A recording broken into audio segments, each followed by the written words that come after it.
지금부터 이재정의 70.5 공개 방송을 시작하겠습니다. 여러분 반갑습니다.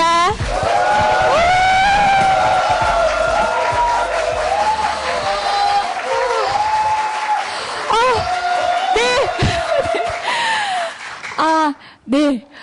잠시 전하는 말씀 듣고 오겠습니다. 학교 폭력 피해 80%는 초등학교 때 시작됩니다.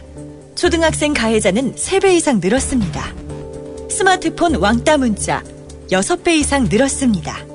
그런데 놀랍게도 피해 학생의 80%는 부모님께 말하지 않습니다.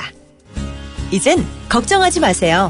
미리 다 알려주는 자녀 보호 어플 스마트 보디가드가 있습니다. 자녀의 학교 폭력 문자, 인터넷 고민 검색, 실시간 위치, 유해 컨텐츠를 24시간 감지하여 부모님께 다 알려드립니다. 미리 알면 안심할 수 있습니다. 구글 플레이에서 우리 아이 첫 번째 지킴이 스마트 보디가드를 설치하세요. 지금 설치하고 일주일 무료 체험하세요. I love coffee, I love tea. 500원으로 즐기는 나만의 커피. 원두 쇼핑몰 헝그리 커피. 최정상급 로스터가 1년 이하 최고급 뉴크롭 생두를 로스팅해 즉시 배송해드립니다. 대량 구매 시 가격이 할인됩니다. 검색창에 헝그리 커피를 검색하세요. 헝그리커피.com. 헝그리 커피에서 원두를 구매하시는 분들께는 차량용 국민TV 스티커 2매를 함께 보내드립니다. INGLIS English 하루에 20분 집에서 원어민 선생님과 영어로 공부해. 업계 최초로 국제품질 ISO 9001을 획득한 잉글리쉬. 우리 아이 영어 자신감. 화상영어 잉글리쉬는 검증된 품질과 학습 효과로 국민 모두에게 영어 자신감을 드립니다. 문의전화 1688-0546, 1688-영어 for you. 검색창에 ISO 화상영어를 검색해보세요. 대한민국 화상영어. 예. 여기 자리를 세보니까 얼추 300석은 되는 것 같은데 정말 여기 막 횡간에도 앉으시고 이 자리를 빼곡히 채워주신 의정부 시민 만으로는 안 됐을 것 같아요. 서울시에서도 원정 오셨을 것 같고요. 저기 멀리 성남, 용인 이런 데서도 온 듯해요. 이 시간까지 정말 월차내고 반차내고 오시지 않았을까 생각도 듭니다. 누구를 보기 위해서? 우리 민주당 국회의원 진선미 의원님을 보기 위해서. 그죠? 서운한 마음도 많으실 거예요. 탐탁잔타 뭐 이런 얘기하러 이 자리에 오신 분들도 많으실 거예요. 그래요. 솔직하게 얘기해요. 못할 얘기가 뭐 있겠습니까? 강연하는 것만은 아닙니다. 쌍방향 소통을 하기 위해서 이곳까지 오셨습니다. 진선미 의원님 모시겠습니다. 어서 오세요.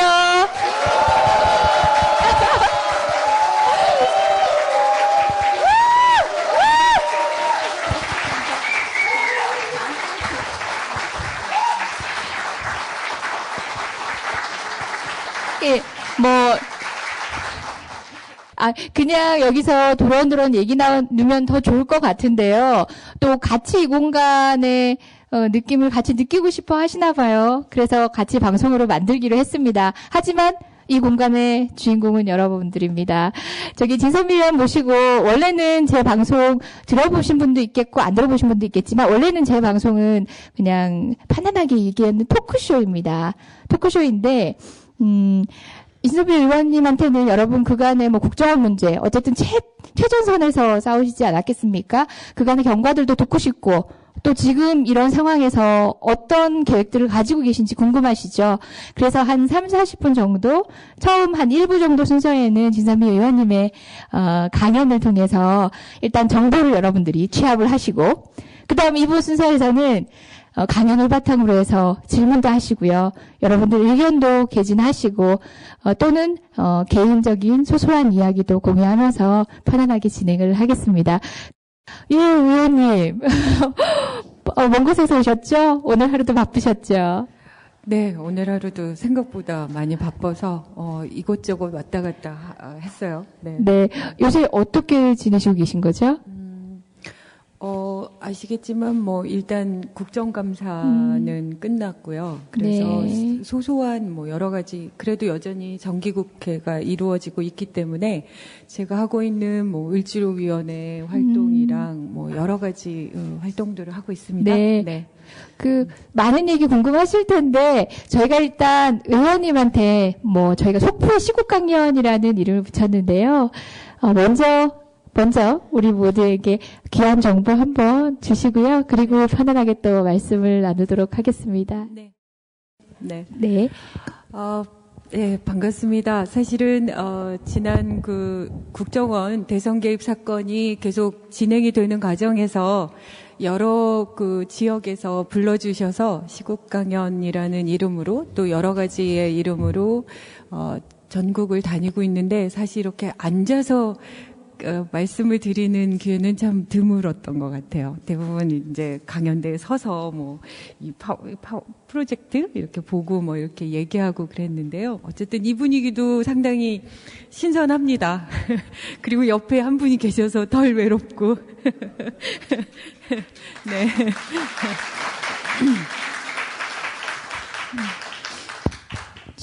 자연스럽게 한마디만 낄게요. 제가 30-40분 강연하시는 동안 꺼다 놓은 보리자루처럼 앉아 있어야 되잖아요. 그래요?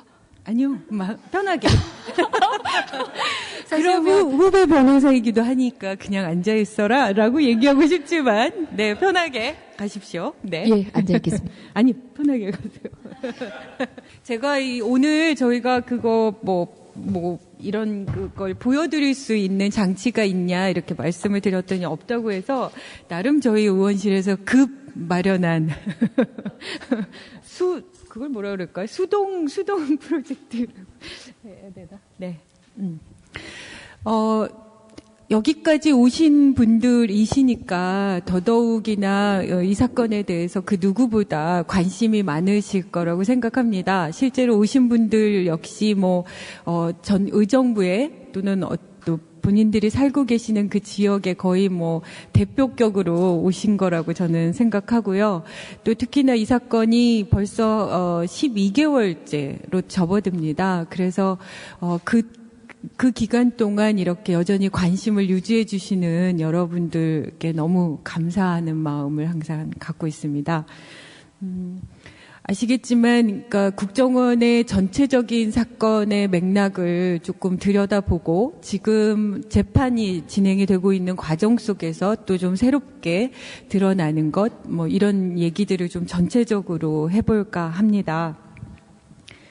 실제로 국정원의 대선 개입 사건이 진행이 되는 과정에서 우리가 조금은 생각해 봐야 될 것이 이번 국감에서 저희가 이제 만들어 본 하나의 그림입니다. 제가 끊임없이 말씀을 드리고 문제를 제기했던 게 올해 3월 18일에 원세훈 전 국정원장의 지시강조 말씀이라는 걸 공개를 했죠.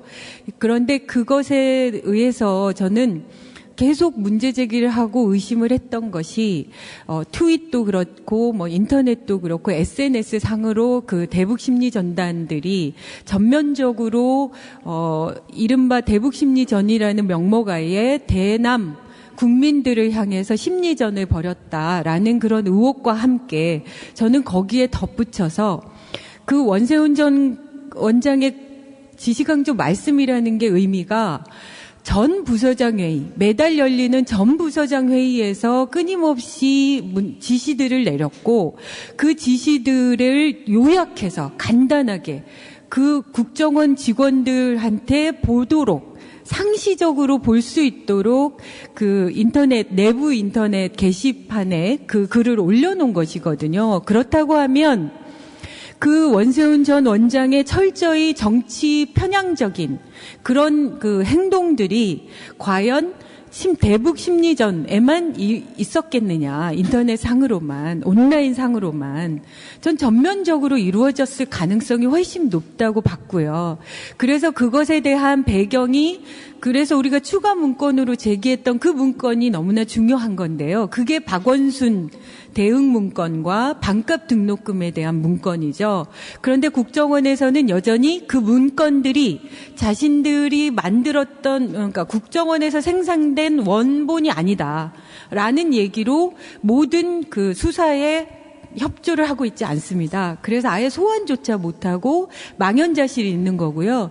그리고 최근에 국감 과정에서 알아봤더니 그 문건들에 대해서 각하 결정을 한 것처럼 했지만 그것 또한 누군가의 그 공작이었던 것 같습니다. 실제로 우리가 확인해 보니까 그런 처분조차 내리지 않았다는 거예요. 그냥 들고 있는 거죠. 그렇기 때문에 그 모든 과정들과 이번 국감 과정에서 여러분들의 관심을 가장 끌게 된 게 한 두 가지 포인트라고 생각합니다. 실제로 군대에서도 사이버 사령부라는 곳에서 국정원의 대북 심리 전단과 동일한 그것보다 더 큰 규모로 이 모든 일들을 해왔을 수 있다라는 그런 의혹이 제기됐고요. 그리고 또 하나는 국가보훈처라는 곳에서 실제로 안보교육이라는 명목으로 매우 굴절된 정치 편향적인 그런 그런 교육을 시킴으로써 사실상 선거 운동을 했고 그래서 결국 대선 개입, 선거 개입, 정치 개입을 해왔다라는 그 두 가지의 그 중요한 이슈가 있었는데요. 저희가 그것을 한술 더 떠서 제가 안행이었는데 안행이라는 건 안전행정부와 경찰들을 소관기관으로 두고 있습니다. 그래서 저희가 그 안보교육의 실태 자체를 전체적으로 확인을 해봤더니 매우 놀라운 상황이 온 거죠. 그게 뭐냐면 실제로 청와대에서 이명박 그 대통령은 그 정권이 새로 시작하면서부터 그 소고기 파동으로 인해서 촛불 시위가 처음에 전면적으로 이루어집니다. 그래서 그것이 이루어지는 과정 속에서 어떤 생각들을 정리한 것 같아요. 그래서 국정원에서 저희가 공개했던 게 반대세 세력이라는 매우 이상한 책, 그러니까 논리 이론서죠. 그런 책들을 교재를 개발하고 그걸 통해서 끊임없이 일반 국민들을 상대로 안보 강연을 했고요. 그 안보라는 것이 결국은 핵심은 뭐냐면 야권에서 정권이 그러니까 야당 정권이 수립되면 우리는 망한다. 뭐 이런 거의 논조입니다. 국가안보에 완전히 위해를 준다라는 그런 뉘앙스로 모든 교육들이 이루어지는 거거든요. 그런데 결국은 그러면서 전면적으로 원세훈 그 국정원장이 2009년 2월에 국정원에 부임을 한 이후부터 그 모든 그러니까 일반적으로 모든 우리 국민이 좌경화됐다라고 단정을 하는 겁니다. 그래서 그 사람들의 생각들을 오른쪽으로 옮겨가야 되고 그것의 가장 중요한 타겟이 인터넷상의 여론들을 통해서 젊은 층들이 그렇게 영향을 받고 있다. 그래서 그 지시강조 말씀 안에 딱 들어있지 않습니까? 젊은층 우군화 전략이라는 그 문건. 그게 그들의 딱 포인트입니다. 그래서 단순히 누군가의 지금 막 그렇게 얘기하잖아요. 누군가의 도덕적 타락이다.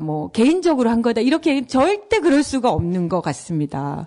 그게 이번에 저희가 그림을 그려봤는데요. 실제로 청와대에서, 그러니까, 이명박 대통령이 2010년 10월 21일에 국무회의에서 전 국민의 안보의식을 강화하는 방안을 검토할 것이라고 지시를 내립니다. 그런데 재밌는 것은 이미 행정안전부가 이 모든 것들을 관장하는 부서인데요. 행정안전부가 2012년 10월 15일에 이미 문건을 내려보내요. 안보교육에 관한. 그러니까 그것의 의미는 뭐냐면 일주일 전이지 않습니까?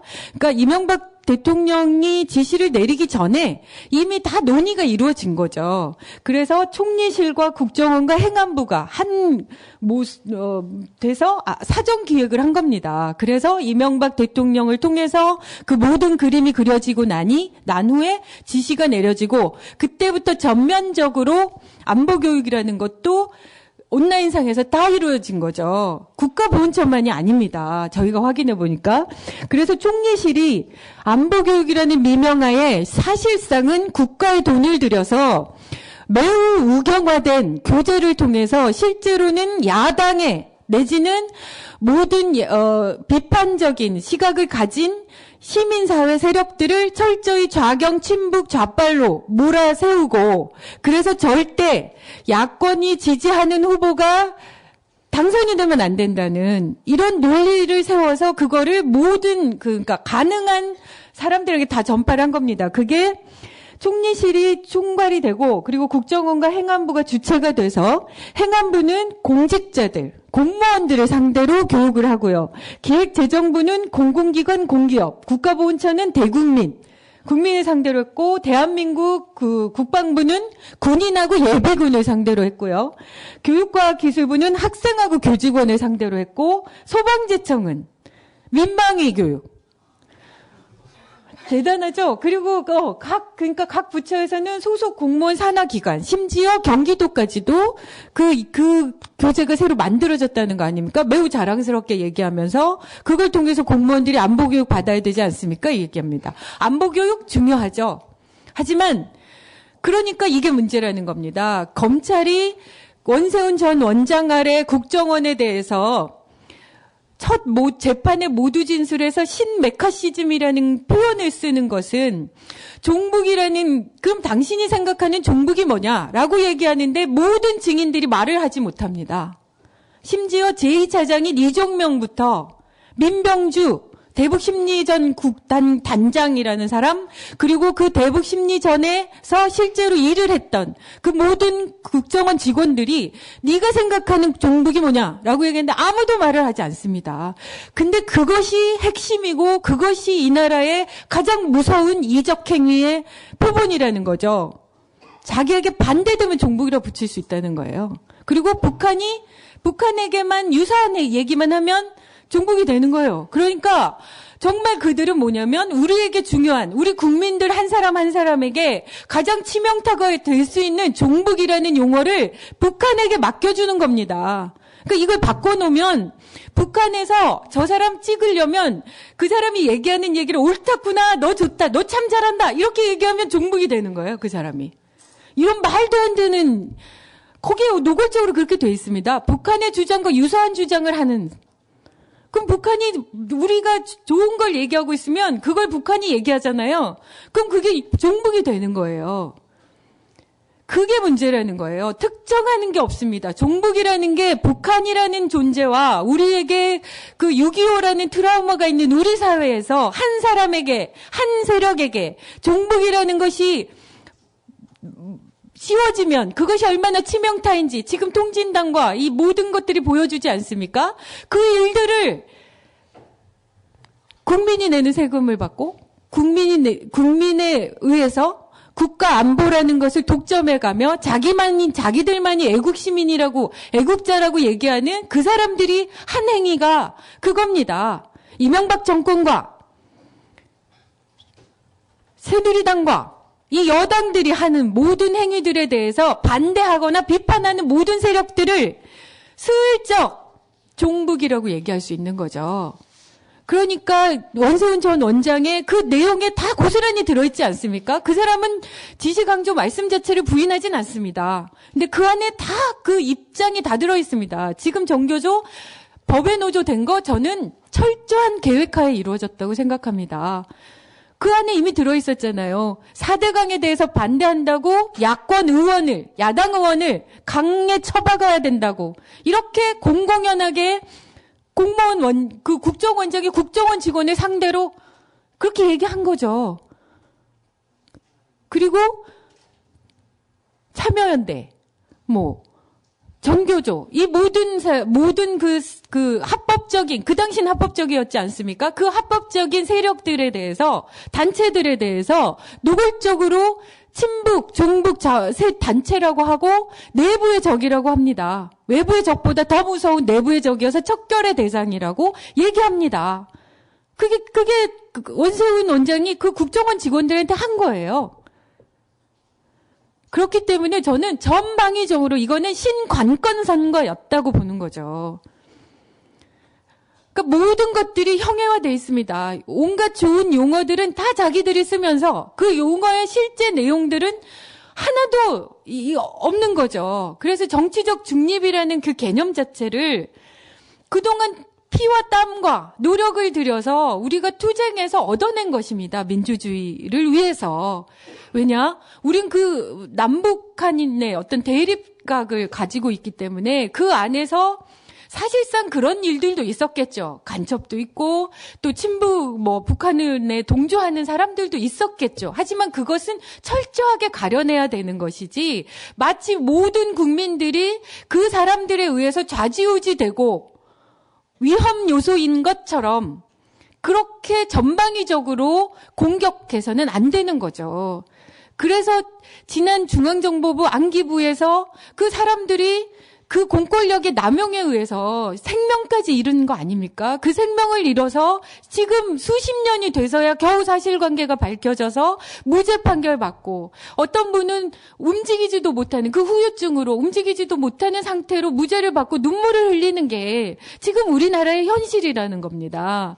그렇기 때문에 그 과정 속에서 국정원이 제대로 자신의 권력들을 남용하지 않고 그들 말대로 국가 안보를 위해서 제대로 활동하는 기관이 될 수 있도록 국정원법을 만들었고 개정을 했고 그 안에는 지금도 국정원은 정치적으로 개입하면 안 된다. 정치적인 중립을 지켜야 된다라고 명시돼 있고요. 아주 엄격한 처벌, 중한 처벌을 받게 돼 있습니다. 그런데 지금 돌아와서 지금 2013년 11월 15일인가요? 14일. 오늘 그 12개월을 되돌아보십시오. 국정원은 단 한 번도 자신들이 한 행위에 대해서 인정한 적이 없습니다. 사실관계도. 어쩔 수 없이 부인할 수 없는 증거가 나와야 겨우 그때 얘기하고 그러나 그것은 업무적인 일이라고 얘기하고 취지를 왜곡하고 있습니다. 실제로 제가 3월달 저희는 3월 18일에 이미 그 원세훈 전 국정원장의 지시강조 말씀을 공개할 때부터 사실관계를 확인하는 과정에서 트윗들이 그렇게 만연되어 있었다는 것을 알고 있었습니다. 여러분 생각해 보십시오. 대북 심리 전단만으로 봐도 국정원은 지난 10개월 동안 철저히 비협조커녕 수사 방해, 그리고 증거인멸, 왜곡, 축소, 이 모든 일들을 그 기관 자체가 전면적으로 해온 것입니다. 그 과정에서 검찰이 재판이 시작되는 국정조사가 끝나고 나서 재판이 시작되는 첫날 그 얘기를 재판 과정에서 다 합니다. 너무나 중요했던 메인 서버조차도 국정원이 반대해서 압수수색을 조차 못했고요. 그리고 대북 심리 전단을 반성조차 하지 않으면서 해체한 이유가 있는 거예요. 증거를 없애려고. 그래서 검찰이 국정원에 들어갔는데 대북 심리 전단은 아무도 없는 거죠. 사람도 없고 집기도 없고 자료도 없고 그리고 허름한 무슨 이런 그 캐비넷 안에 이 정도의 파일 하나 정도가 있었다는 거 아닙니까? 이 안에도 자신들에게 유리한 자료는 그냥 남겨놓고 자신들에게 불리하다고 얘기하면 비밀이라고 국가안보에 해당되는 비밀이라면서 화이트로 지워서 그거 몇 개 내놓은 겁니다. 그 와중에도 그래도 검찰이 강제 수사권이 있었기 때문에 그런 모든 일들을 해온 거죠. 경찰도 어느 정도는 했겠죠. 하지만 철저히 오염된 수사와 조사입니다. 그 과정에서 그 트윗도 저희가 3월 18일에 이미 알고 있었고 그 대형 정보 업체들이 있었다는 얘기를 하고 아마 제 강연을 그 전에 들으셨으면 그 얘기 다 들으셨을 거예요. 제가 4월 달에 국회 안에서 본회의 대정부 질문 때 황교안 장관을 상대로 트윗의 내용을 공개하면서 수사를 촉구했습니다. 그게 4월 달이에요. 그런데 지금 나오는 거 보십시오. 저들은 너무나 뻔뻔합니다. 그러면서 수사에 개입하지 않았다. 재판에 기다려보자. 그 재판을 기다려보자라는 것에 함정이 있는 것입니다. 재판을 기다릴 수 있으려면 그 재판을 위한 모든 과정이 공정할 거다라는 믿음 하에 있어야 되는 거죠. 그런데 이분들은 그 재판에 영향을 미치기 위해서 온 신의 힘을 다하고 있는 겁니다. 그럼 당연히 묻히는 거죠. 그걸 기다리고 가만히 있으면. 그래서 여러분들이 더 감사한 겁니다. 그런데 보십시오. 그렇게 저희가 끊임없이 촉구하고 수사 촉구하고 없는 것들 막 찾아내서 겨우겨우 찾아내서 증거들 제시해가면서 수사하라라고 얘기했는데도 경찰은 4월 달에 겨우 딸랑 3명 국정원 직원, 그것도 원세훈도 소환도 못하고 모든 사람 제대로 소환도 못하고 3명만, 그것도 선거법 위반도 아니고 국정원법의 정치개입 위반이라는 그 혐의로만 송치한 거 아닙니까? 그래서 검찰이 2개월 정도 수사해서 6월 달에 또 뭡니까? 2주 동안 전국이 난리가 났죠. 그 두 사람, 딸랑 두 사람, 원세훈과 김용판만 기소하면서 그것도 불구속이냐 구속이냐 이렇게 난리를 쳤습니다. 결국은 법무부 장관 또는 청와대가 원하는 방식대로 불구속으로 단독으로 기소된 거죠. 겨우 공직선거법 위반만 적용됐다는 이름으로. 저는 그것도 정말 저로서는 이해할 수가 없습니다. 재판 과정에서 드러난 그 모든 증거들. 지금 여러분들 띄엄띄엄 자료들이 나오고 뭐 사실이 나오기 때문에 그거를 한데 모으는 것을 한번 해보십시오. 그런 엄청난 증거가 고스란히 그 당시에 있었던 겁니다. 최동욱 검찰총장이 법무부 장관에게 이 두 사람을 구속시켜서 선거법 위반으로 기소되어야 한다고 얘기할 당시에 이미 그 모든 자료들이 고스란히 제출됐던 겁니다.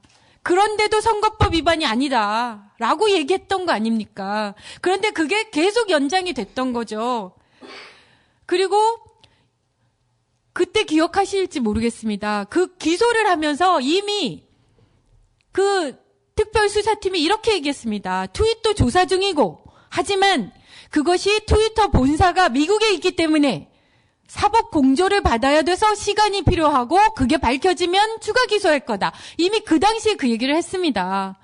그랬는데 너무 충격 아닙니까? 윤석열 그 팀장이 국감에서 그 얘기를 했지 않습니까? 저는 이것도 너무 충격입니다. 어떻게 이제는 박근혜 정권의 현 범죄 행위가 됐습니다. 법무부 장관이 그렇게 얘기했다지 않습니까? 사법 공조를 신청을 했는데 이 트집 저 트집 잡으면서 지금까지 안 해줬다는 겁니다. 6월 달에 이미 그 얘기를 했는데 6월, 7월, 8월, 9월, 10월 안 했다는 거예요. 그리고 트집을 잡으면서 그것 또한 선거법 위반이 되냐. 여러분 5만 몇 건 몇 개만 보셨죠? 그게 정치 개입 아닙니까? 그게 대선 개입 아니든가요?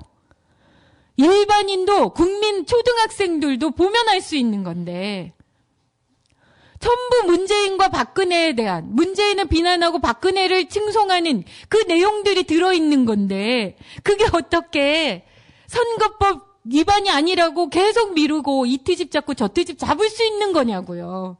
근데 그렇게 해왔다는 거잖아요. 제가 봐도 그래서 그 특별수사팀의 검사들이, 여러분 검찰이 우리 뜻대로 우리가 생각하는 대로 항상 정의로운가요? 끊임없이 정치검찰이라는 의혹을 받고 저 역시 10몇 년 동안 변호사로 활동하고 여기 있는 이재정 변호사, 그 낙곰수, 뭐 안도현 시인, 이 모든 그러니까 수많은 사건들에서 그 검찰들의 시각을 의심할 수밖에 없는 이 시점에 그분들이 공분했다는 거 아닙니까? 그럼 얼마나 엄청난 일이라는 것을 알 수 있는 거죠. 안도현 시인도 생각해 보십시오. 그것도 의문을 제기하는, 사실상의 근거 자료를 통해서 의문을 제기하는 트윗 10개 정도를 날린 거예요. 글을 써서. 그런데 기소됐고요. 아주머니는 박근혜의 사실상의 조카인데 사실상의 아들일 거다. 은지원이요. 그 트윗을 몇 개 날렸다고 구속돼서 재판받고 있습니다. 선거법은 그만큼 엄중한 것입니다. 언제부터 선거법 위반 행위가 결과범입니까? 왜 선거에 영향을 미쳤는지 안 미쳤는지를 따집니까? 일반인들한테는 그걸 따지지 않습니다. 왜냐? 선거권은 민주주의의 근간을 이루는 개개인에게 주어진 최고의 기본권이기 때문에 그 기본권이 혹여라도 오염을 당할까봐 선거법 위반 행위는 행위범이죠. 그냥 그 행위를 한 것을 처벌하는 겁니다. 그리고 트윗이라는 것의 영향력, 그것이 엄청나다라고 송정근이라는 송정근 맞나요? 박정근 죄송합니다. 제가 성희롱을 죄송합니다. 꺼다 놓은 보리자루. 네. 네. 박정근이라는 그 사람에 대해서 검찰이 기소를 하면서 이렇게 얘기합니다. 그 기소 내용에. 그러니까 검찰 다 똑같은 검찰 아닙니까? 근데 그 기소에 뭐라고 얘기했냐면 트윗이라는 것이 얼마나 엄중하냐면 4명의 팔로워만 있어도 이것의 전파력은 엄청나다. 이렇게 써요. 그 기소 사실에. 그거를 알고 있는 검찰인데 그 5만 건도요. 여러분 어찌나 법무부에서 닥달을 하니까 3개월 건만 한 거예요. 2012년 12월 19일을 중심으로 3개월. 그런데 여기서 또 함정이 있습니다. 여러분. 제가 홍준표 지난 국감에 가서 홍준표 도지사와 격렬한 논쟁을 하게 된 그 배경에 그분이 그렇게 얘기했지 않습니까? 댓글 3개. 그리고 댓글 몇 개. 이것이 철저하게 새누리당의 농락입니다, 여러분. 애초에 검찰의 6월 달에 이루어진 기소만으로도 그 안에는 2120페이지라는 이 A4 용지로 2120페이지면 이만큼입니다. 이 모든 것에 댓글들이 다 범죄 행위로 들어 있습니다. 그런데 그게 어떤 의미냐면 공직선거법은 빠르게 어떤 그 분위기를 안정화시키겠다는 이름으로 특별하게 그거는 6개월만 처벌하도록 돼 있는 거예요. 공소시효가 있습니다. 따로.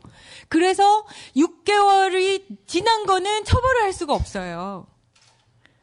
그래서 6개월 전후로 나뉘었을 뿐이고 그 6개월 전 것들은 수만 건이 전부 국정원법 위반으로 이미 그때 원세훈에게 범죄 사실로 정해져 있는 겁니다.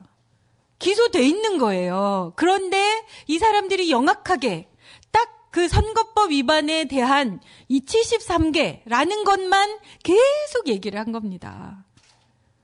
그것이 우리 다 넘어간 거죠. 그래서 그것의 중요한 의미는 뭐냐. 이것과도 연결되어 있습니다. 아까 제가 보여드린 그 청와대.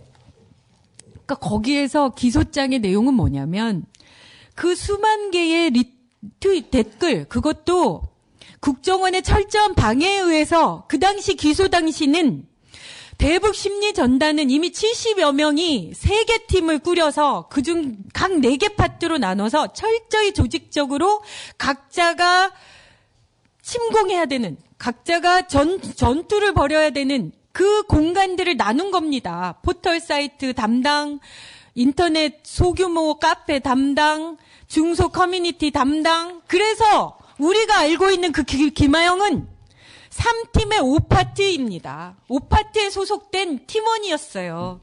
그래서 그 국정원이 철저히 우리 국회의원들이 항의 방문 갈 때마다 그 사람 좋은 얼굴을 하며 웃음지며 우리가 철저히 다 협조하고 있다고 거짓말을 해가면서 철저히 은폐를 했기 때문에 수사 방해를 했기 때문에 그 12개 파트 중에 딱 한 파트만 조사 대상이 됐을 뿐인 겁니다. 그것도 김하영이 알고 보니 파트 1일 뿐이고 그 안에 국정원 직원들인 이규열, 이환주 4명의 5명인가요? 황누구라는 지금 그 재판에 나오는 또 다른 국정원 직원과 외부 조력자. 그 외부 조력자가 한 명이었으라는 법이 있습니까? 아닐 수도 있는 거죠. 근데 결국은 그 사람들의 것만 확인된 건데도 그런 엄청난 일들이 나왔던 겁니다. 그리고 또 하나, 제가 자꾸 왔다 갔다 하는 건데요. 이거 그러니까 어떻게 보면 지금 재구성을 하는 겁니다. 다 돌아서 보면 우유 세트. 그리고 그 놓친 거가 여러분들 계속 얘기 드리지만 그 오늘의 유머 사이트라는 것이 그러니까 이 사람들이 얼마나 개인적일 수가 없는 겁니다. 얼마나 조직적으로 철저하게 수년간 계획돼서 국민들을 향해서 심리전을 벌였는지가 고스란히 드러나는 게 그 김하영이 2012년 12월 15일, 13일에 임무 제출했는데 그 철저하게 188개인가요? 그 파일을 삭제하느라고 40몇 시간을 혼자 감금을 스스로 문을 잠그고 안 나온 거 아닙니까? 여러분 생각해 보십시오. 국정원은 자기들이 철저히 공작원이잖아요. 요원인 거죠. 그래서 자기의 행위가 들켰을 때 대응하는 방침을 철저히 교육받습니다. 그리고 자기가 그 모든 일을 했던 노트북이 당장 뺏길 상황인데 그 안에서 자기가 이 고의로 지웠다는 걸 티를 내지 않으면서 골라서 삭제를 하는데 시간이 안 걸리겠습니까? 188개를 영구 삭제해서 그거는 검찰도 경찰도 복원해내지 못했습니다. 그 인정하고 있지 않습니까? 지금은 뻔뻔하게 인정하고 있습니다. 그 사실을. 왜냐? 부인할 수 없으니까. 증거가 있으니까. 여러분 생각해 보십시오. 그 수많은 파일 중에 자기가 임의로 고르지 않고 애초에 없었던 것처럼 철저하게 그 파일들을 골라서 삭제를 하는데 시간이 안 걸렸겠습니까? 그런데 그거를 여전히 꽃무늬 치마 입고 나와서 울음 섞인 목소리로 감금이란 논리를 여전히 하고 있습니다. 전 너무 가증스럽습니다. 또 하나의 3차로 국민을 향해서 공작을 벌이고 있다고 저는 생각합니다. 그리고 그 와중에 새벽에 자기가 자청해서 새벽 3시에 언론들을 불러서 단독 인터뷰합니다. 그 안에서 그렇게 협박을 받고 공포에 질린 사람이 어떻게 그렇게 할 수 있겠어요? 그리고 철저하게 계획돼서 4번에 걸쳐서 112 신고를 합니다. 마지막 신고 민주당 김민기 의원이 밝혔잖아요. 우리가 다 길을 내줄 테니 나오십시오. 이러니까 부모하고 상의해보고 다시 전화하겠다고. 이게 마지막 전화입니다. 그리고 전격 그 다음 날 나와서 경찰에게 임의 제출하고 자기 거 다 지웠으니까 자신만만하게 임의 제출하고 그리고 바로 그날 금요일 밤에 16일 금요일이죠? 일요일이구나. 15일이죠? 그러면 14일이구나. 헷갈린다, 날짜가. 죄송합니다. 16일이 일요일 밤이니까 15일이 토요일이죠. 14일 밤인가 봐요. 전격적으로 정보 공개 신청을 합니다. 112에 녹화되어 있는 자신의 목소리를. 여러분, 그렇게 공포에 질렸다고 울면서 얘기하는 분이 그렇게 전략적으로 정보 공개 신청을 해요. 청구를. 자기의 목소리 녹취된 녹취록을. 그래서 일주일 만에 보통은 하는데 그 담당자가 직접 간부가 나간다는 거 아닙니까? 토요일에. 그래서 그거를 막 만들어서 해서 줘요. 월요일에 전격. 그래서 월요일이면 언제입니까? 17일, 18일, 19일이 선거 아닙니까? 17일, 18일에 새누리당이 선거 유세 때마다 그거 틉니다. 울면서 얘기하는 도와주세요. 그거를 국정원을 통해서 종편에 공개합니다. 전면. 그래서 너무 웃기지 않습니까? 지금도 생쇼를 하면서 자기들의 얼굴과 그런 것들이 나오면 안 된다고 비밀이라고 얘기하면서 가리고 얘기하지 않습니까? 그런데 정말 아이러니죠. 그 녹취록에 공개해도 아무 무방한 112 신고를 받은 사람의 목소리는 모자이크가 돼 있고 그 국정원의 직원의 목소리는 철저하게 고스란히 나옵니다. 이게 뭡니까? 여러분 속으시면 안 돼요. 이건 정말 신관건 선거였습니다. 2008년 이후 철저하게 이명박 대통령은 정권 안보를 위해서 국정원의 모든 조직을 가동시킨 겁니다. 그래서 대북이 그렇게 구멍이 펑펑 났죠. 아무것도 몰랐지 않았습니까? 제대로. 그러면서 끊임없이 여기 계신 분들이 전 진정한 애국자라고 생각합니다. 세금 꼬박꼬박 내시죠? 없는 돈에. 저도 꼬박꼬박 냈습니다. 감사합니다.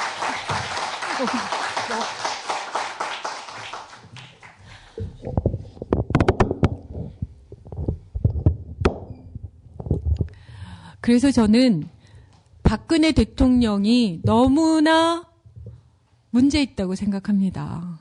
진짜 심각한 문제 있다고 생각합니다. 여러분 기억하시지만 2012년 12월 16일에 그분이 토론에서도 그 모든 것들을 철저하게 이용하셨고요. 그러니까 지금 상태로는 무죄로 나오는 문재인 후보에게 부과되는 이 말도 되지 않는 그 모든 누명을 철저하게 활용했습니다. 더군다나 문재인 후보가 인권 변호사였다는 그 전력까지 적절하게 섞어가며 자기가 선거에 한번 이겨보겠다고 인권 변호사였다는 사람이 가녀린 여성의 인권을 저렇게 철저히 짓밟으며 구태스럽게 선거하고 있다고 이렇게 얘기합니다. 그런 뉘앙스였죠. 이미 그 대선에서 이명박 정권은 민주당 정권이었습니까? 여당 정권이었습니다. 한나라당은 새누리당 아닙니까? 새누리당이 한나라당이고 한나라당이 새누리당이죠. 그 선거에 의해서 그러면 좋습니다. 이 신관권 선거를 문재인 후보가 당선되도록 했을까요? 그분들이? 명명백백하지 않습니까? 그런데도 자신은 도움받지 않았다. 이렇게 얘기합니다. 그럴 수 있습니다. 그렇다고 하면 그 말이 성립됐어야 하면 이렇게 온 국민들이 다 자기의 생업과 이 아까운 시간, 이 시간에 얼마나 많은 일들을 할 수 있습니까? 여러분들도 저도. 그런데도 이 문제들을 지루하게 22개월 동안에 끌고 와야만 하게 만들었던 게 박근혜 대통령입니다. 왜냐? 국정원은 여전히 대통령 직속 기관이니까요. 그리고 경찰, 그리고 검찰, 법무부 장관 누가 임명합니까? 대통령이 임명합니다. 대통령이 행정부의 수반입니다. 그 모든 행위들을 연대 책임지셔야죠. 더군다나 박근혜 정권 아래 경찰과 검찰과 국정원이 이 온갖 것들을 유린하고 축소하고 은폐하고 새롭게 범죄 행위를 하게 만든 것도 저는 박근혜 대통령일 수 있다고 생각합니다. 왜냐하면 적절한 시간에 이 모든 문제들에 대해서 철저히 인정하고 인정할 건 인정하고 개혁하는 방법 마련하고 그 모든 문제들을 문제 제기하는 야당과 시민단체 세력과 수많은 사람들의 연대 기구 만들어서 개혁 방안 마련하고 그렇게 하셨으면 저는 인정할 수 있을 것 같습니다. 하지만 여전히 그분은 딴 세상 사람입니다. 거기다가 오늘 더 전 붕괴하지 않을 수 없었던 게 김무성입니다. 김무성 의원. 그분은 지난 2012년 그 모든 사건들이 발생될 당시 박근혜 대선 캠프의 총 책임자였습니다. 그리고 그날, 그 문제의 그날, 2012년 12월 16일, 그 대선 후보의 문재인 후보도 같이 있었던 저도 모든 사람이 다 몰랐던 그건데 이미 우리가 확인해 보니까 2012년 12월 15일에 이미 그들은 15일 그즈음에도 16일에 발표할 거를 결정하고 그걸 추진해 왔기 때문에 그리고 국정원이 끊임없이 얘기한 거 아니에요? 경찰과 국정원과 새누리당 캠프에 모든 사람들이 계속 전화했다는 거 아닙니까? 그 중요한 시점에. 그래서 알고 있었던 거예요. 2012년 12월 16일 12시에 점심때 김무성이 기자들 상대로 그렇게 얘기하지 않습니까? 보고 듣고 있다. 아무것도 안 나왔다고 한다. 이렇게 얘기하고 10시도 되지 않아서 박선규, 저랑 같은 대변인이었는데요. 새누리당 대변인. 안 나온다. 안 나올 것이다. 이렇게 얘기합니다. 지금 보니까 너무 당연한 거예요. 그분들은 알고 있었던 거예요, 이미. 왜냐면 계속 연락해서 다 얘기해 주니까. 아, 오늘 이렇게 됐습니다. 오늘 이렇게 됐습니까? 다 결과 보고 했다고 저는 생각합니다. 했을 거라고 보여지고요. 아니, 무슨 애인들도 하지 않는 그 수사 라인에서 50번, 45번 이렇게 전화한 사람이 있다는 거 아닙니까? 연락을 국정원 직원과. 근데 그게 안 들어간다는 게 이게 안 들어가는 게 더 이상한 거지요. 그런데 오늘 더 충격인 것은 그 김무성 그 의원께서 NLL 대화록이 대선 국면에 철저히 활용했던 그분께서 눈물까지 글썽하며 노무현이가 라고 얘기하면서 부산 유세에서 그 대화록을 8항목에 뭐 744장가요? 이게 제가 숫자에 약해서. 그것이 정확하게 토시 하나 틀리지 않게 그것을 꺼내서 읽으셨던 분. 여러분 유튜브에 다 있습니다. 동영상 한번 가서 확인해 보세요. 그렇게 하신 분이 그리고 자신들의 최고 회의인지 무슨 대책회의에서 자기가 이미 입수해서 봤다라고 얘기해가지고 그것이 기자를 통해서 누군가를 통해서 나와서 난리 났던 거 아닙니까? 6월 달에. 그런데도 세상에나 찌라시를 보고 했다는 겁니다. 이거는 국민을 놀려도 사람을 놀려도 이렇게 놀릴 수가 없는 거죠. 지금 장난하는 건가요? 그러고 보니까 생각나는 겁니다. 조현오 경찰청장 노무현 대통령에 대해서 그 차명계좌 얘기하면서 결국 재판 과정에서 마지막에 뭐라고 했습니까? 찌라시에서 봤다고. 그리고 또 생각났습니다. 작년에 제가 국감 과정에서 기억하십니까? 안철수 전 후보에 대해서 여성에 대한 그 불법 사찰 그거 얘기할 때 경찰의 정보국장한테 제가 그거 어떻게 된 거냐 이렇게 문제 삼고 국감에서 얘기할 때 그분이 찌라시 얘기했습니다. 진짜 국민 우리를 상대로 장난하고 있는 겁니다. 그 사람들 이런 것들이 다 먹힌다는 거를 그들에게 경험시켜주면 우리에게 미래는 없습니다. 도대체 그나마 우리가 이 엄중한 상황에 여러 가지 어렵지만 그래도 선거 하나만은 그래도 깨끗하게 남녀노소 뭐 재산 고하 뭐 직위 고하 재산 뭐 유무 이런 거에 관계없이 일정한 나이만 되면 누구나 가질 수 있는 그 선거권 그것이 민주주의의 기본이지 않습니까? 그런데 저들이 그걸 철저히 농락하고 유린한 것입니다. 그런데도 난 정말 기가 막히고 코가 막히는데 국감 때 국정조사 때 기억하십니까? 권성동 의원님 부장검사 출신이십니다. 그런데 그분께서 뭐라고 얘기하셨습니까? 선거운동이란 공무원의 신분을 이용해야 되는데 공무원을 숨겨서 하고 했으니까 선거법 위반이 아니래. 이런 거를 국민들을 상대로 공개석상에서 얘기하고 있습니다. 김진태 의원 지금 그런 얘기하고 있지 않습니까? 파리에 가서 집회 시위 했다고. 진짜 쪽팔려 죽겠습니다, 진짜. 이런 말이 공개석상. 방송용 멘트. 아, 그렇군요. 어떻게 편집 좀. 편집 부탁. 제가 막 어쩔 때는, 저 사람들이 나를 이렇게 막, 이게 속 터져 죽게 만들려고 저러나. 개그 콘서트가 제 유일한 낙인데요. 막 그러자. 제가 죽어봐야! 뭐 이런 거 있잖아요. 정말 막, 정말 복장이 터지는 겁니다. 근데 여러분, 이 사건은 여야의 합의, 선거, 그리고 여론의 동향. 전 이런 것과 무관한 일이라고 생각합니다. 여론이 그렇게 될 수밖에 없죠. 왜냐하면 모든 권력을 가졌으니까요. 표창원 교수가 이런 말을 했습니다. 자기가 경찰대학을 그 시점에 뿌리쳤었던 거, 때려치고 나온 거는 이 사건은 너무나 엄청난 사건이고 그러나 이 사건이 진실이 밝혀지려면 지금의 박근혜 대통령이 정권을 잡으면 안 된다고 생각했다는 겁니다. 그래서 그 며칠 동안이라도 노력해서 정권을 잡지 않아야 이 진실이 파헤쳐질 수 있을 거라고 생각했다는 겁니다. 저 역시 12개월 동안 보니 저 모든 저들이 정보와 권력과 자금 이 모든 것들을 다 갖고 있습니다. 저는 기적 같습니다. 이렇게라도 밝혀진 게 그게 여러분들 덕분이죠. 이러저러한 방식으로 귀찮기도 하고 힘들기도 하지만 그래도 한 번씩 집회 가서 촛불도 들어보고 누군가 욕도 해보고 인터넷에 글도 올려보고 트윗도 올려보고 바라보고 살피고 이 모든 힘들이 그나마 모아서 꾸역꾸역 절대 밀려나지 않으려고 하는 그 사람들을 밀어가며 여기까지 온 거죠.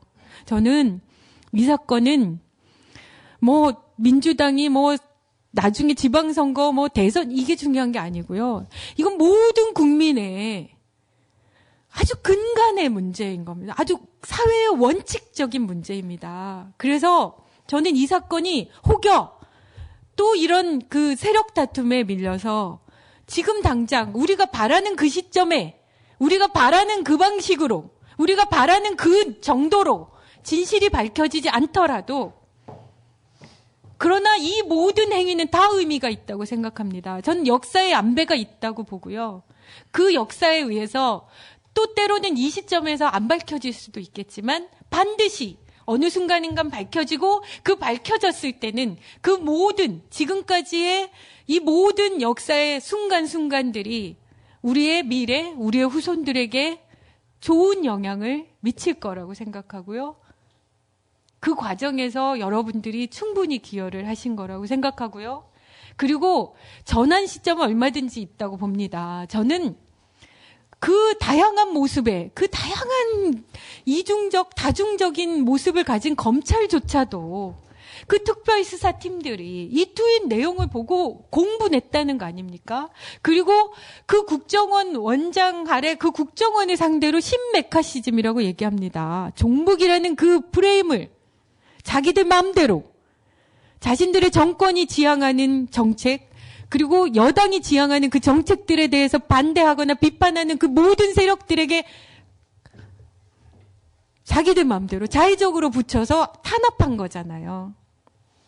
그렇기 때문에 저는 재판이 그들이 그렇게 원하고 바라던 재판 결과를 기다려보자. 그 재판 결과가 나왔을 때에 그들의 얼굴을 여러분들은 똑똑하게 기억하고 바라봐 주셔야 될 겁니다. 그것이 또한 국정조사 국면에 그렇게 몰상식하고 정말 철면피스럽게 철저히 자신들의 행위를 부인하던 그 얼굴과 교차되면서 우리 모든 우리 사회가 새롭게 거듭나는 좀 더 정신적 가치 그리고 정말 정의라는 거 공정이라는 거 이 언어들이 원칙 신뢰 이 언어들이 그저 공허하게 날아다니는 그런 게 아니라 정말 실체적인 모습으로 제자리할 수 있는 그런 기회를 우리 민족이 가질 수 있을 거라고 저는 희망합니다. 네, 고맙습니다.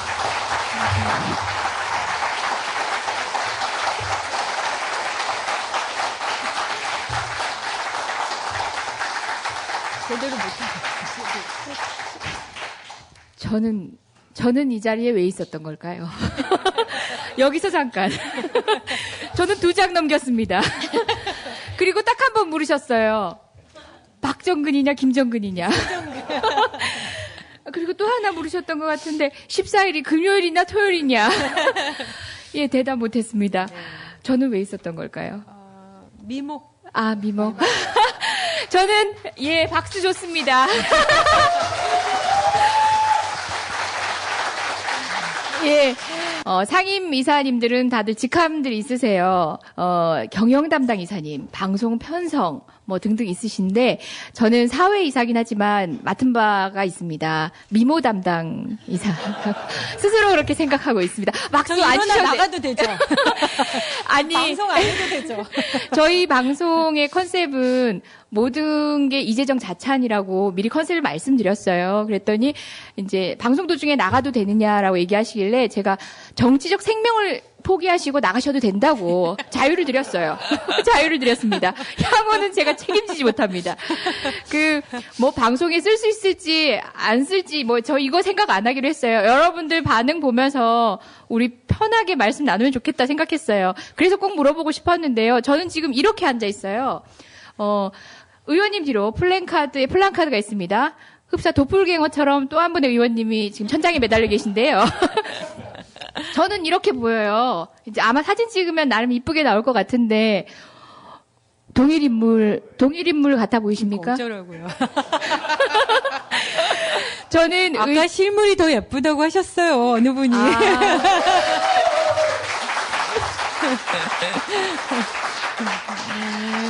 참 내심도 우하신 분들만 오셨습니다. 제 마음은 생각도 안 하시네요. 아니, 제가 포스트 이렇게 이쁘게 마련해 주신 거 이제 SNS에서 봤습니다.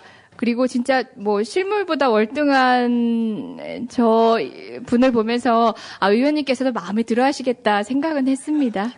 예, 여러분들이 손님 모시는데 예, 마음에 드세요 물으셨네요. 그렇다고 고개를 끄덕이고 계십니다. 저희는 오디오기 때문에 설명이 필요합니다. 전 전문 방송인이라서 그런 걸 고려하고 있습니다. 저는 분명히 말씀드렸어요. 우리는 뭐 비디오 녹화 안 하고 오디오로 말씀 나눌 거라고. 그래서 편안하게 오셔도 된다고 했는데 빨간색 머플러 정말 아름다우시네요. 감사합니다. 아니, 제가 뭐 의회에 들어가시기 전에도 너무너무 훌륭한 변호사님이셨고요. 특히 여성 문제에 있어가지고는 뭐 독보적인 역할을 많이 하셨어요. 현장에서 목소리를 내시지만 드러나지 않게 많은 일들을 하셔서 늘 존경해왔던 선배님이셨어요. 그래서 국회에 들어가시면 저는 정말 일당백 하실 거라고 생각을 했어요. 저는 훌륭한 분이 정치를 하셔야 된다고 생각했거든요. 정치가 정말 무거운 사람들이 있어요. 금배지라서 무거운 사람들이 있어요. 그런 사람들은 이제 정치한다 그러면은 부끄러워하는 사람들도 있고, 그게 겸손인 줄 아시는 분들도 있는데 저는 그게 아니라 정치를 하러 간다는 분들은 그래 당신은 정치할 만합니다. 다만 이런 정치하세요. 어떤 정치 하시고 싶으세요? 하고 박수 쳐주고 물어주고 그렇게 이야기를 나눌 수 있는 정치 혐오증이 아닌 그런 풍토가 되길 너무 바랬고, 어떻게 보면 개인적으로는 많은 생활들을 포기하고 그 길을 간다고 하실 때 선배님께 저는 정말 응원을 해드렸어요. 선배님이면 정말 이런저런 생각하시지 않고 뜻한 바를 그대로 하실 수 있겠다라는 그런 생각이 있었거든요. 부끄러운데요? 예, 많이 부끄러우실 거예요. 제가 네, 여러분들도 아마 진선미 의원으로 이제 대표되는 그간의 전국에서의 그렇게 정말 당찬 모습들이 있잖아요. 물론 저 이런 얘기 뭐 방송에 나가도 좋다고 생각하고 말씀드리겠습니다. 모신 분의 당이긴 하지만 지금 국민들은 또 이제 제1야당인 민주당에 대해서 지금 못마땅히 하는 점도 많고 그런 비판의 소리도 기꺼이 들으시고 또 본인이 하실 수 있는 역할들은 하시겠다고 생각하고 또 여러분들하고 이렇게 대면하는 자리를 기꺼워하셨어요.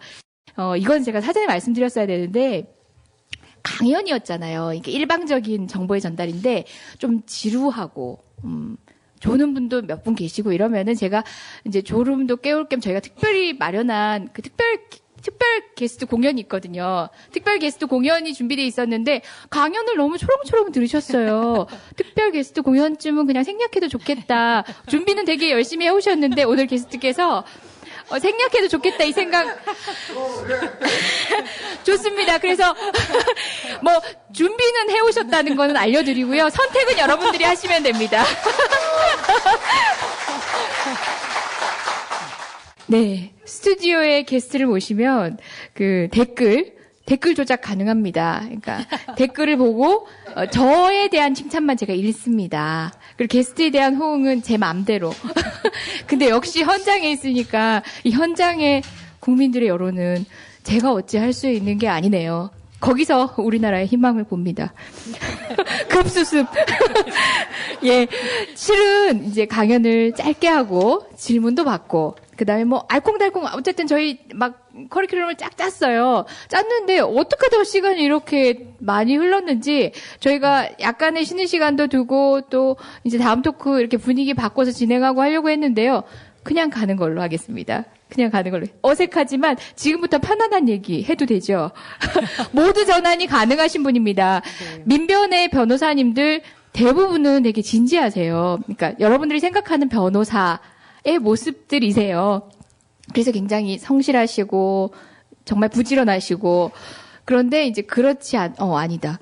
그러면 성실하지 못하고 부지런하지 못하고 그게 아니라 그런 이성적인 면으로만 무장돼 있을 것 같은 변호사님들이 되게 많으신 것도 사실이에요. 또 그렇지 않으신 분들도 늘 법서 안에서 그렇게 철저하게 자로잰 듯이 논리와 상식을 고민하다 보면 그렇게 되실 수밖에 없는데 그런 분들 중에 몇몇이 있으세요. 감수성 뭐 이런 것들이 정말 소녀인 채로 그대로 계신 여성 변호사님들이 몇 분 계시고요. 또, 예, 그런 이제 문학적 감수성, 예술적 감수성이 있으신 변호사님들이 몇 분 계세요. 근데 특히나 진선미 의원님, 진선미 변호사님, 진선미 선배님은 그 중에서도 되게 좀 특출나셨어요. 음주 가무도 즐기시고요. 어딜 가서든 어디 미리 안내 말씀드립니다. 시국 연설만 듣고 싶으셨던 분은 나가셔도 괜찮습니다. 나가시길 강요하시는 것 같습니다. 네, 그러니까, 참 다재다능하신 분이라는 평을 괴로운 분들이 계실 것 같아가지고 예, 평을 많이 받으시는 분이에요. 그래서 어떻게 보면은 이제 타인의 아픔, 타인의 감각에 되게 민감하신 분이 어떻게 보면 예술적 감각도 뛰어나신 것 같아요. 뭐 자기 감각에도 민감하신 분이고 타인의 감각에도 그런 사람들은 민감하거든요. 물론 우리나라 예술가 중에는 그 천국 구름 위에서 노는 예술가들도 많으시잖아요. 자기 감각에만 막 익숙해서. 근데 그런 게 아니라 그렇게 초감각적인 절세미녀 변호사로 민배는 유명하셨어요. 근데 좀 심한 거 같네요. 아, 이렇게 겸손하신 적 잘 없었는데. 식사하고 오신 분들 계신 것 같아요. 제가 이 프로그램의 성격을 모르고 왔습니다. 그냥 뭐 제 기분대로 하는 프로그램이고요. 그나마 여러분들 앞에 있어가지고 저도 지금 게스트 좀 추켜 세워주고 그러는데 실은 이런 얘기 저한테 하거든요, 평소에는. 그래서 여러분들 보셨는지 모르겠지만 방송 보신 분들은 아실 거예요. 댓글에 잘난 척 그만하라는 얘기도 있더라고요. 그런 방송인데 오늘은 또 게스트로 오셔서 말씀드리기도 하지만 어쨌든 여러분들이 이렇게 편안하게 말씀 나누시면 더 큰 매력을 느낄 수 있는 분이에요. 그렇지 않나요? 저는 이분이 이렇게 겸손하신 걸 처음 뵀거든요. 정치인이 되시면서 겸손을 배우셨나 봐요, 선배님. 노래할까요?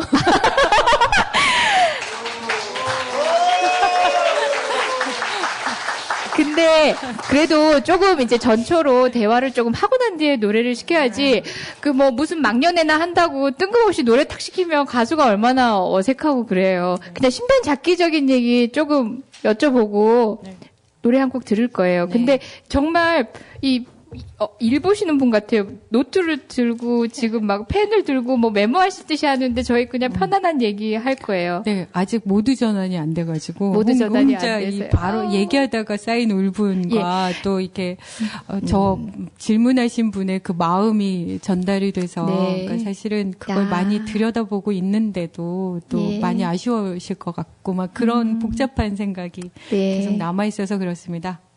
모두 전환. 네. 네, 찡합니다. 네. 저희 진선미 의원님의 사생활 지금부터 파헤쳐 볼게요. 동거 중이시죠? 네. 동거인이시죠? 그러니까 저는 그게 동거인이라는 생각을 안 했는데 결국은 그렇죠. 법적으로 따지면. 예. 네. 지금 결혼하신 분이 있으신데 뭐 소위 우리나라에서 뭘 떼면 혼자 나오세요. 예, 굉장히 독특한 이력인데 거기에 또 사연이 있으세요. 아시는 분들도 있으실 테고 한번 그 사연 한번 들어보고 싶은데요. 네, 많이 얘기했습니다만 제가 시골에서 사남 일녀로 태어나서 읍내여고를 졸업했습니다. 그리고 6살 때 학교를 갔고요. 그래서 갑자기 대학을 서울로 왔는데 그 나이가 만 18세였습니다. 그래가지고 남자 보기를 돌보듯 하고 이렇게 완전 모범생으로 살다가 서울을 딱 왔는데 외식이라고는 짜장면 먹은 게 다이거든요. 읍내에 그랬으니까요. 근데, 서울에 딱 왔더니 어떤 나이든, 형이 굉장히 맛있는 걸 계속 사주는 거예요. 쉬우네요. 네. 맛있는 걸로. 네, 그분 때문에 새롭게 먹어본 거 투성이죠. 그때 유명했던 함박 스테이크. 우리 함박이라 그랬잖아요. 경양식집 가서.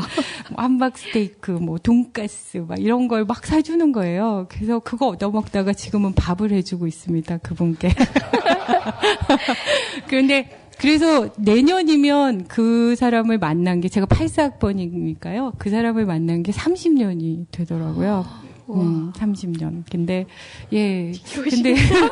지겨우시겠다. 그렇죠. 그러니까 제가 연애한 지 14년 만에 결혼식을 할 때 제 친구들이 그렇게 얘기했습니다. 뭘 또 해? 이렇게. 그랬는데 어떻게 하다 보니 시험을 뭐 이렇게 여러 인터뷰에서 얘기했지만 제가 운동권이 아니고 저희 큰오빠와 막내 오빠가 너무나 심한 운동권이어서 엄마 아버지를 만족시켜 드리려고 일찌감치 그곳에서 떨어져 있으려고 스스로 노력했던 것 같아요. 그래서 연애권에 몸을 담아 그분과 맛있는 걸 먹으며 공부를 하다 보니 공부가 늦어져서 고시를 꽤 오래 했습니다. 그래서 연수원 때 2년차 때 결혼을 했는데 그 다음에 변호사가 돼서 호주제를 시작하게 됐습니다. 문제 제기를. 그래서 공부 모임하고 이제 소송을 진행하게 됐는데 그 소송 자체가 결국은 둘이 좋아서 결혼을 했는데 혼인신고하면 바로 한 사람은 호주가 되고 한 사람은 그 사람 밑에 가족이 되는 거예요. 그래서 이제 그거에 대한 문제 제기의 방식이 두 가지였죠. 하나는 이혼한 사람이 이제 애를 키우고 있는데 그 애가 자기랑 같이 안 있는 거예요. 뭐 그런 문제. 그래서 여러 가지 문제가 생긴 거. 그리고 또 한 사례는 그렇게 결혼을 한 사람들이 나는 그냥 같이 평등하게 결혼한 거니까 그 호주란을 그냥 무호주로 바꿔줘라.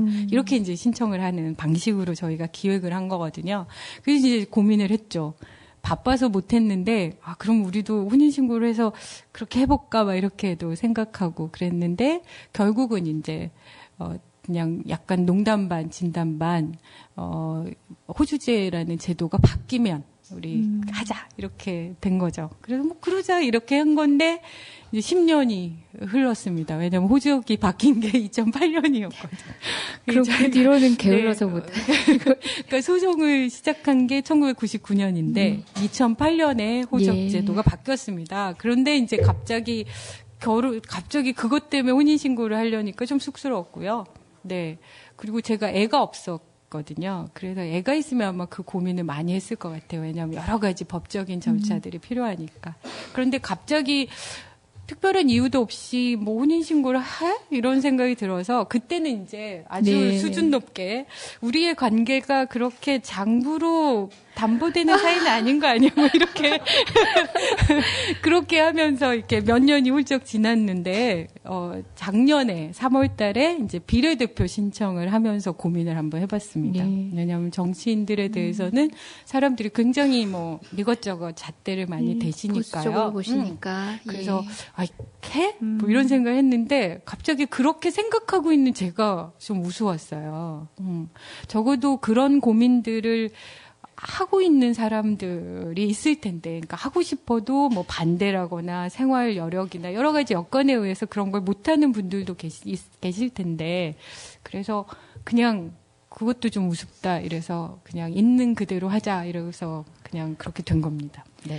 그래서 아직도 법률적으로는 미혼입니다. 네. 흘리시는 건가요? 네. 아니, 실은 조금 전에 이제 보좌관으로부터 저희 제작진에게 연락이 왔습니다. 이 공개 방송이고 또 여러분들이 많이 계신데 어려운 난해한 질문 하지 말아달라고 부탁을 한 게, 원빈과의 관계? 얼마나 뜬금없나요? 원빈과 이나영과의 삼각관계설 뭐 이런 얘기가 한가에 돌고 있다고 얘기를 하던데 그 얘기 잠깐 어떻게? 그건 진짜 농담이고요.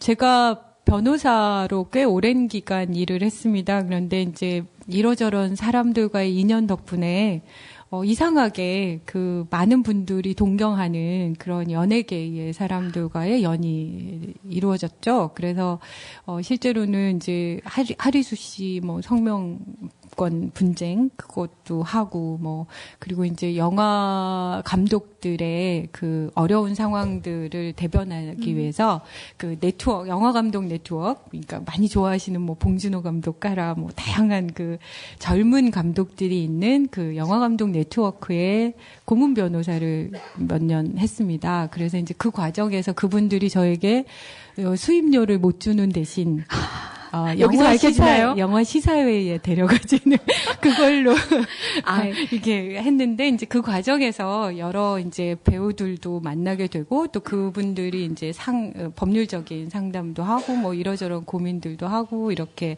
하는 관계가 됐는데 그 과정에서 이제 원빈 씨도 알게 된 거죠. 그런데 저 이렇게 진지하게 변명하게 되실 줄 몰랐습니다. 저 지금 조금 당황스럽습니다. 그런가요? 그리고 그러니까 의외로 많은 여인들이 너무 부러워하는 거예요. 내가 원빈이랑 밥을 먹었다고? 막 이러면 이분을 비롯한 모든 심지어 여성 의원님들까지 너무 부러워해서 이제 그걸 자랑 삼아 이렇게 얘기하는 국민 TV에서 특종 가져가는 것도 괜찮겠네요. 진선미 원빈과는 아무 관계 아니다. 이런 타이틀 달고 기사 하나 뽑아도 될 것 같습니다. 그러면 진짜 관심 없어서 더 안 볼 것 같은데. 네. 어쨌든, 그냥 통상 변호사 법률가들이 하는 생활하고 되게 다른 생활들을 많이 하고 계셨어요. 그게 저는 그냥 인맥인가? 막 이런 후배 변호사 입장에서는 궁금하기도 하고 했는데, 그게 아니라, 남들이 하고 있는 고민하고 다른 고민으로 법률가의 삶을 다양하게 살고 계셨더라고요. 많이 귀감이 됐었습니다. 그게 법률가들이 생각하는 문제점하고 또 다른 시각에서 또 생각하는 문제점들을 또 찾아가기도 하고 그런 서비스를 하기도 하고 이런 법률가의 모습은 앞으로 변호사 숫자도 많아진다고 하는데 저희한테도 다른 생각이 되는 그런 변호사의 삶을 멋지게 사셨던 분이에요. 너무 마무리가 애매하다. 어쨌든 원빈과의 내일 아침. 저는 아쉬움이 남죠. 사실은 갑자기 결정하게 된 건데 그 직전에 이제 영역을 확장해서 뮤지컬 배우들의 그 문제들을 고민해주는 그 뮤지컬 협회의 고문 변호사를 딱 시작했는데 예. 그래서 어쨌든 저는 진짜 훌륭한 진행자인데 여러분들 이렇게 눈 마주치고 있으니까 제가 좀 세련미가 떨어지게 된 것 같아요. 저 진짜 세련되게 진행 좀 하는데 전 자연스럽게 이렇게 연예인 얘기하다가 연예인 얘기 좀 하고 마이크 넘겨서 노래 들으면 어떨까 생각했는데 이렇게 어색하게 넘어가나? 그래도 우리는 준비를 했습니다. 처음에 섭외할 때 말씀을 드렸어요. 이렇게 그렇게 사랑하는 후배시면서도 저희 방송 안 들어보셨더라고요. 그래서 다행이었죠. 우리 방송 나오시는 모든 게스트들은 노래를 한 곡씩 준비를 하신다. 그래서 연습을 해오셨더라고요. 가사까지. MR을 준비했습니다. 노래 한 곡 들을 수 있습니다.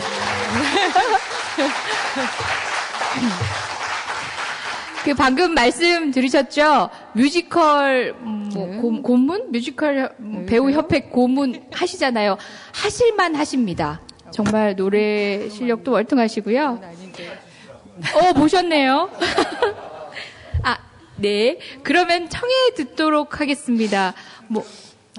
그럴까요? 예, 음악의 종류는 다양하고 춤 사위도 다양하니까요. 리듬을 타시는 그간의 춤을 느껴볼게요. 이 마이크를 사용하시면 되겠습니다. 노래 한 곡 청해 듣겠습니다. 박수로.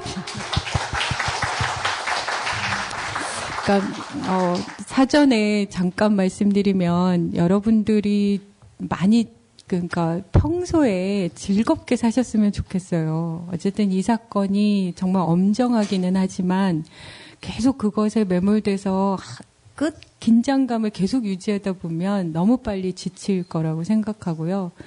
그래서 일상 속에서 즐거움을 많이 찾으시고 주변의 소중한 사람들과 중요한 시간들 잘 보내시기를 바라는 마음으로 노래를 해보겠습니다.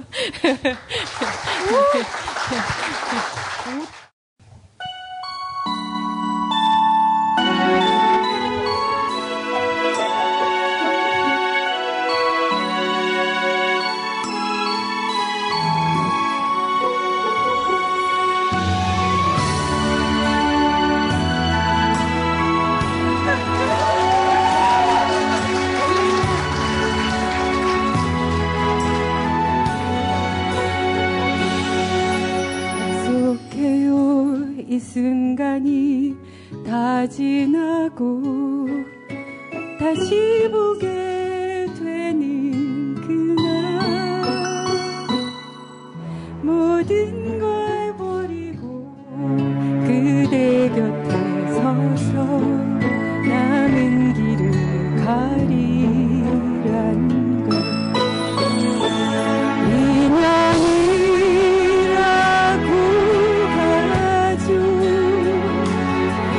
거부할 수가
아니, 오늘 진짜 인심이 후한 분들만 오신 것 같아요. 진짜 성격 좋으신 분들만.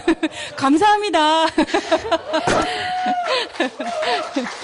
예, 뭐 노래가 필요하시면 제가 한 곡 더. 아이고. 그러면은 뭐 노래는 마치고 저기 앵콜 노래방 가서 하는 걸로 하고요. 계속 말씀 나눠볼게요. 질문을 받아서 말씀을 하시고 또는 강연을 하시고 이랬어요. 이제는 자유 발언을 하시게 해드릴게요. 그래도 뭐 가이드를 드리면 여기 계신 분들 진짜 이 300석 규모를 꽉 채우고도 남아서 저 복도 끝에 저기 발굴주 계신 분들이 있는 이 많은 분들이 오늘 예, 저 많은 분들이 어쨌든 뭐 의정부 시민, 서울 시민, 저기 뭐 분당에서 오신 분도 계시고 용인에서 오신 분도 계신데 우리가 뭘 할 수 있을까요? 우리에게 어떤 부탁을 하시고 싶은가요? 이권에 대해서. 예, 또는 우리 지금 현재 뭐 시국 이권뿐만 아니라 뭐 다 맞물려 있는 것 같아요. 진보당 해산 청구 사태도 그렇고 국정원 사태도 그렇고 그 모든 것들이 맞물려 있는 것 같은데 여기 가깝게서 오신 분들 많으실 거예요. 또 어떻게 보면은 오늘 들었던 얘기를 듣고 또 더 가깝게서 돌아가실 수도 있을 것 같아요. 근데 왜냐하면 뭘 해야 할지 내가 뭘 해야 할지 모르기 때문에 당신에게 뭘 하십시오라고 요구한다고 해서 이건 해소되는 게 아니거든요.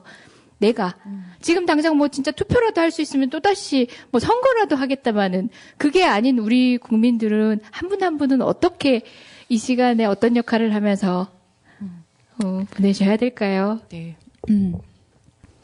너무 진지한 얘기를 또 굳어지셨어요. 그러네요. 네. 그러니까 사실은 희망 주세요. 네, 생각을 이렇게 회복하는 게 참 쉬운 일이 아니더라고요. 그래서 제가 강연을 할 때마다 기회가 닿으면 항상 그 말씀을 먼저 드립니다.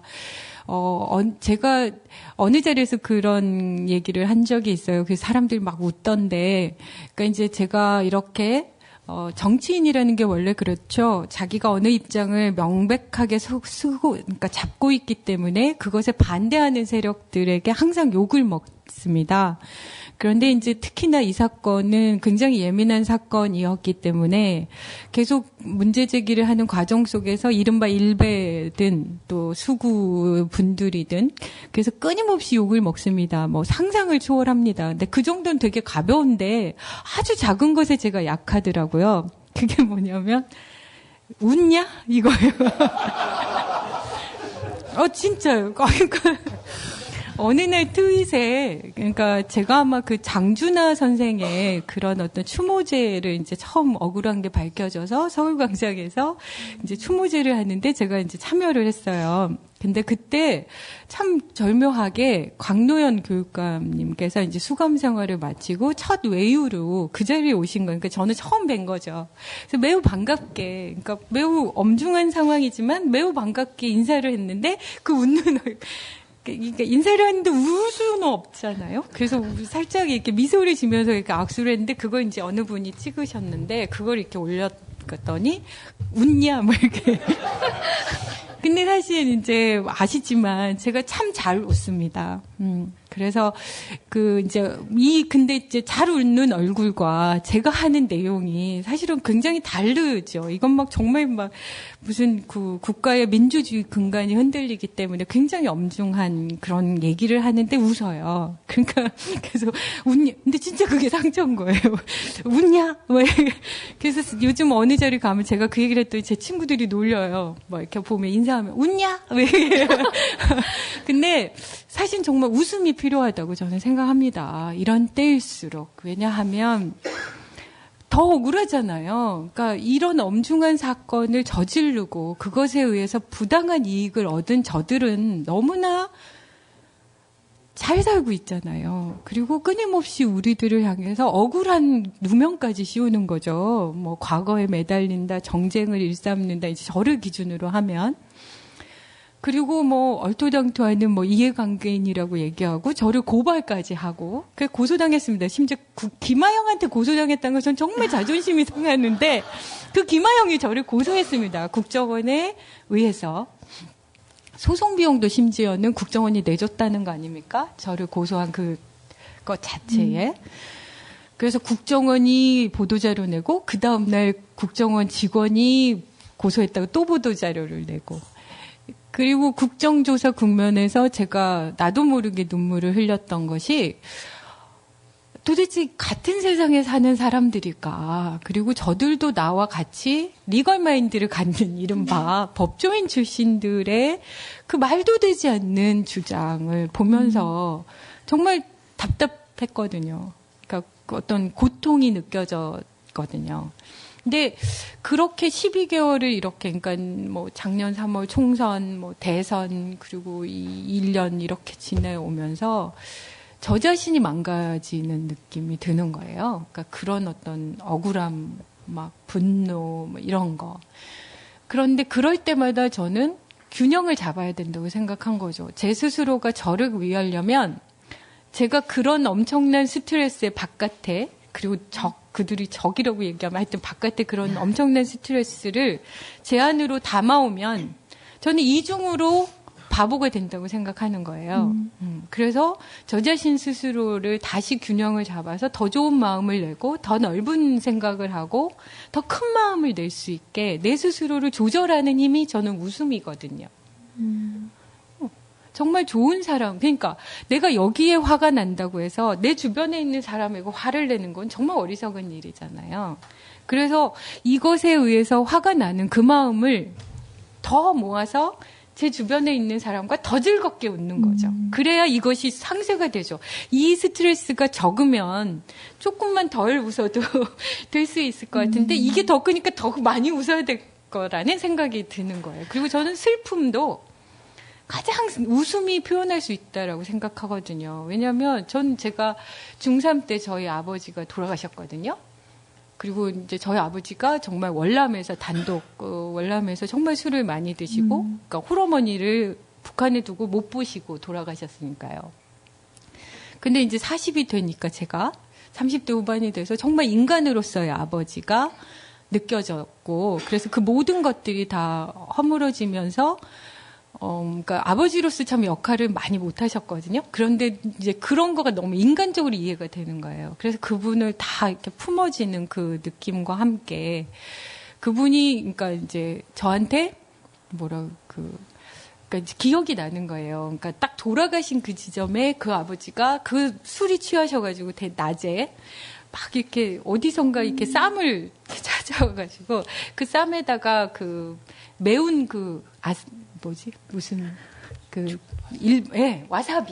와사비를 그 시절에 어디선가 연고처럼 돼 있는 그거를 가져오셨나 봐요, 어디서. 그래서 그거를 이렇게 넣어가지고 쌈을 싸서 저희 입에 넣어주신 거예요. 근데 제가 먹으면서 애기니까 인상을 이렇게 찌그렸을까요? 너무 매우니까. 그 아버지가 술 취하셨는데 막 웃으신 그 느낌이 이렇게 탁 떠오르면서 제가 웃었거든요. 근데 전 그 웃음에 우리 아버지에 대한 상실의 슬픔의 최고조가 있다고 저는 생각하거든요. 근데 우리는 자기 잣대로 너무나 사람들에게 함부로 그렇게 막 이렇게 하는 거예요. 그러니까 그때 웃냐? 이렇게 얘기해요. 그러니까 저는 거기에 모든 게 담겨 있다고 생각하는 거예요.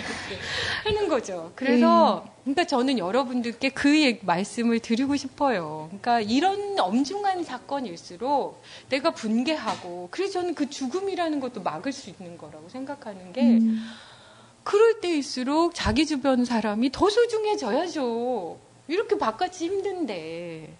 왜 더 그걸 통해서 그러니까 제가 너무 가슴이 아픈 거예요. 을지로위원회도 하는데 또 자살하시고 막 이러는 분들을 보면서도 그래서 저는 여러분들께 꼭 당부드리고 싶습니다. 이 사건은 우리가 원하는 것과는 전혀 다르게 처음부터 저는 이거는 길게 갈 수밖에 없는 사건이라고 생각했어요. 왜냐하면 모든 것을 가지고 있는 사람들이 철저히 이 진실이 드러나지 않게 바라기 때문에. 그래서 그래도 여러분들이 힘을 모아주셔서 여기까지 온 거고요.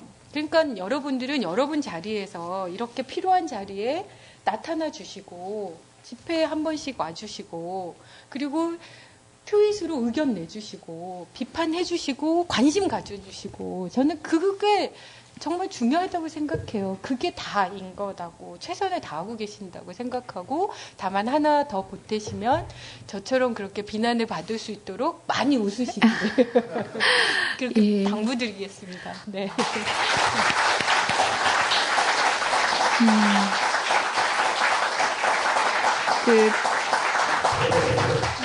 아니, 박수가 너무 길어서 제가 말을 못 들어가겠어요. 모든 걸 다 잊고 웃자는 게 아니잖아요. 웃으면서 제대로 잘 싸우자는 거잖아요. 에너지 서로 동료하면서 그렇게 웃자는 말씀이신 것 같아요. 그리고 정말 뜻밖의 장소에서 혼자 웃고 있는 진선미 의원의 사진을 보더라도 웃냐? 이런 멘션은 날리지 않도록 하겠습니다. 네, 그럴게요. 저는 처음부터 어떻게 보면 스튜디오로 모시고 싶었어요. 이제, 신분도 과시하고 싶었고요. 그래서 도란도란 하는 얘기로 모시고 싶었는데, 실은 이제 의원님을 먼저 섭외해 주신 건 여기 의정부에 계신 분들이었어요. 그리고 자리를 먼저 마련하시고, 방송에 모시는 방식하고 결합을 하면 어떠냐고 해서 그러면 강연 모드고 또 나는 이렇게 1대1 관계 외에 이렇게 여러분하고 눈 마주치면서 할 준비를 했나 이런 고민도 좀 있었는데 그러다 보니 초반에 꽂아놓은 보리자루 모드였잖아요. 강연 듣고 있는 그 모드가 계속됐나 봐요. 지금은 토킹을 하는 시간이었어요. 근데 또 이분은 강연을 하시고 저는 다시 또 꽂아놓은 보리자루가 돼 있다가 방금 와사비 질문 물으시는데 또 대답 못하고 있고 전 지금 존재감이 없어요. 그냥 이거는 진선미 의원의 시국 공개 강연회로 하고 저기 내일 스튜디오로 다시 나오시면 미안해요. 어떨까요? 일단 한번 해보죠. 계속. 여러분들 마냥 그냥 토대가 없는데 희망 주는 말도 그것도 되게 지치는 얘기거든요. 근데 모두 다 같이 알아요. 촛불이 어떻게 보면 또 꺼지는 것 같기도 하고 이렇게 동료에 시들해지는 거 아닌가. 하나 얻는 싸움도 없는 것 같기도 하고. 근데 그 고민을 여기 앉아 계신 분들 모두 하고 계시고요.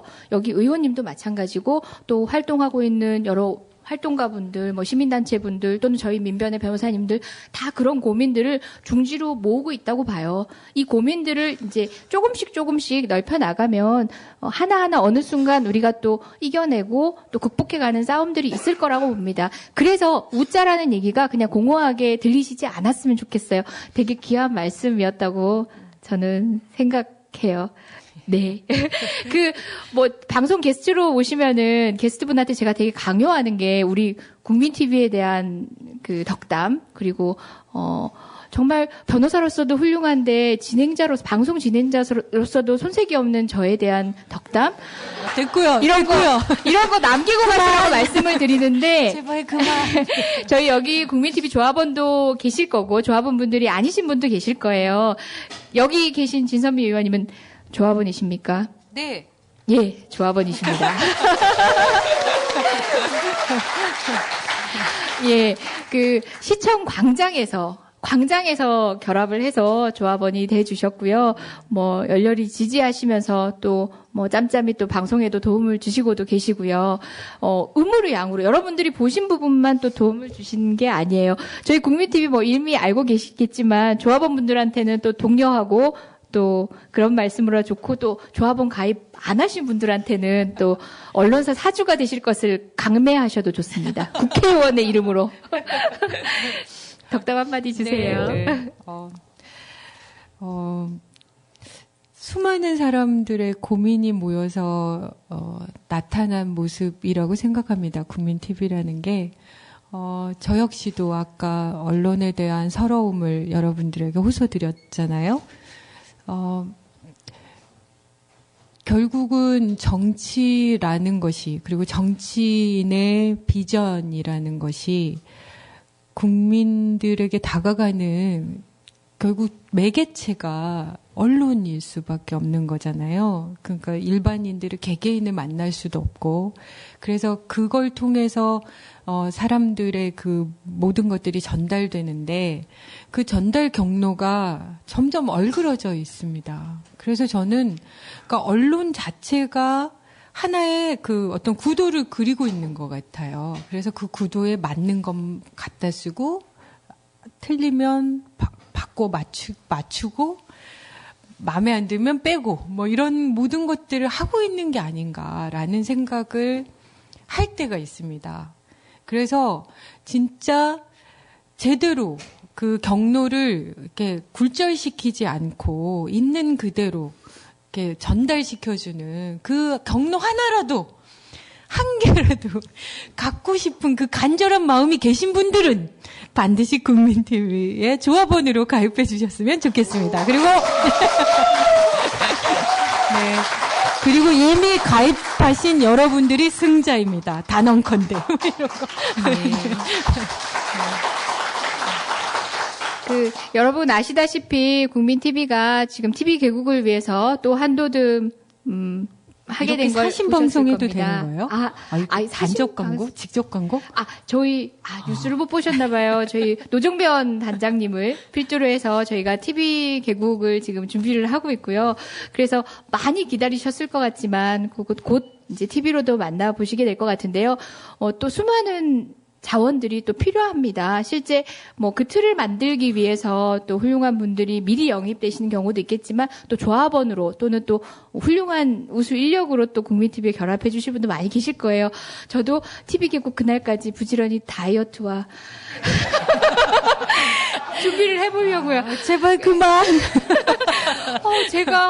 제가 절제를 몰라요. 그래서 제가 정말 여러 가지 다 훌륭한데 이렇게 절제를 몰라서 가끔씩 점수를 잃는데 우리 진선미 의원님도 뭐 의정 활동으로도 마찬가지겠지만 국민TV 조합원으로 또 국민TV에도 도움을 주실 것 같고요. 혹시 진행자 자리 탐나시지 않는지. 저는 곧 올 거라고 생각해요. 정말 실은 이제 여러분 뭐 알고 계시는 분은 알고 계시겠지만 초창기에 그 나는 꼼수다 팀의 법률 자문을 맡아주셨어요. 그때도 그분들 나는 꼼수다라는 그 어디로 튈지 모르는 그분들을 감당할 수 있는 사람은 몇 없다. 민변에 변호사 중에는 몇 없다. 그래서 변호인으로 계시다가 결국은 나경원 건 여러분 기억하시죠? 무혐의로 딱 만들어 놓고 국회에 입성하셨어요. 네, 그 기소 척당권 그렇게 하셨는데 여튼 아마 생각해보면 진선미 의원님이 또 의원님으로서 모습도 좋지만 국민TV 진행자로 앉아있으면 어떨까 하는 생각을 잠시 제가 이렇게 옆에서 보고 있다가 그 생각도 해봤습니다. 뭐 우리끼리 다 하죠. 괜찮습니다. 곧 나가시는 분이 마구 쇄도할 것 같은데. 네. 어떠세요? 의정, 예. 의정부 오시는 길이 그것도 평일 저녁에 되게 녹록지 않았을 것 같아요. 네. 근데, 서울 북부에 있는, 뭐 예전에 배우기로는 위성도시 의정부. 예, 위성도시 의정부예요. 뭐, 비례대표 의원이기 때문에 뭐 지역구도 별달리 없으시지만 이 의정부라는 지역에 대한 또 애정은 그래도 보여주고 가셔야 되지 않을까 싶은데 의정부로 오시면서 또 어떤 생각 혹시 하셨는지 안 하셨으면 지금이라도 급하게 한번 해보시고 한 말씀 주시면 안 될까요? 의정부는 저한테 추억이 많이 있습니다. 왜냐면 제가 변호사 초임 시절에는 그때보다는 조금 먼저지 몇 년이요. 그런데 그때는 그 구두 변론주의가 아니었어요, 사실상은. 그래서 막 정말 그 변론기를 정말 많이 다녔어야 했거든요. 그래서 정치래요. 변호사 1년차 때는 사건이 한 60, 70건이 있었습니다. 그래가지고 의정부 법원을 자주 왔어야 했어요. 그래가지고 초기에 그 엑센트 차를 뽑아서 정말 막 세게 달리는 그 기분을 느끼면서 해방감을 막 느끼면서 일을 하러 가면서도 막 그렇게 이제 다녔던 그런 기억이 있고요. 그리고 의정부 법원에서 그 시각장애인 한 분의 그 이제 의료법 위반 이 사건을 정말 수년간 이렇게 하면서 그 과정에서 그 법원에서 막 이렇게 진행됐던, 죄송해요. 제가 변호사여가지고 그 경험을 많이 갖고 있는데, 사실은 의정부가, 지역 정치인으로서는 사실 여러 가지 좀 소외된 부분들이 많이 있는 것 같더라고요. 그러니까 굉장히 이렇게 그 교통도 좀 어려웠고, 그런데 그게 이제 요즘은 많이 좀 해소가 되고 있는 것 같고, 아까 어느 분이 정치 1번지 의정부라고 하셨는데, 뭐, 진보 정치 1번지. 진보 정치 1번지로서의 그 위험을 찾으시길 기대하는 마음입니다. 네.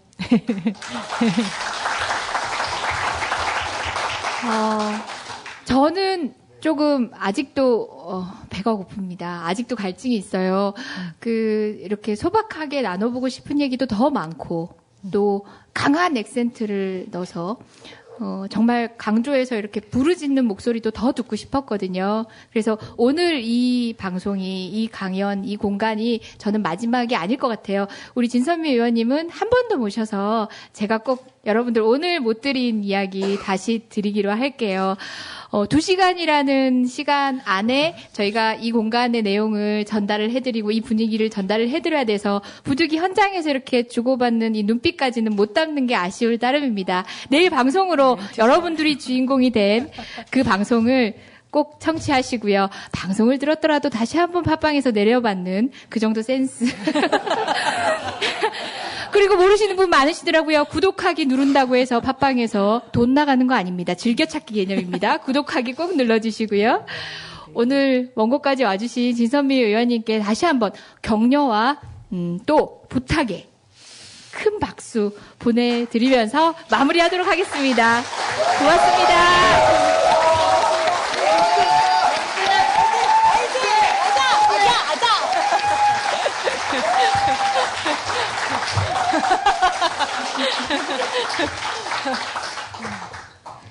저는 다음 주에 뵐게요.